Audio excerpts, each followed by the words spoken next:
ఇప్పుడు మనం అందరం ఇవాళ ఇండస్ట్రీ అంతా వెళ్లి చీఫ్ మినిస్టర్ గారి దగ్గర తల ఉంచుకుని నిలబడాల్సిన అవసరం వచ్చింది. ఒక మనిషి కోసం, ఒక మనిషి, ఆ మనిషికి ఆయన సొంతంగా చేశాడా, పక్కగా చేశాడా, తప్పు అయితే జరిగింది. మర్డర్ ఆయన చేశారని నేను అంటలేదు. బట్ ఆయన రోడ్ షో చేయటం గానీ, ఆ రోడ్ షోలో వెళ్ళటం గానీ, వెళ్ళినాక అదంతా చేయటం గానీ తెలియకుండా ఆయన బాధ్యుడయ్యాడు.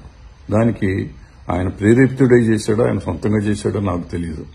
సో ఏదైనా గానీ తప్పు తప్పే. ఈ తప్పు జరిగినాక దాన్ని మళ్ళీ కవర్ చేయడానికి మళ్ళీ కొన్ని అబద్దాలు ఆడటం, ఇవన్నిటితో ఏమైపోయింది, మొత్తానికి ఇండస్ట్రీకి వాళ్ళకి ప్రెస్టేజ్ అయిపోయింది, గవర్నమెంట్ కి దీనికి ప్రెస్టేజ్ అయిపోయింది.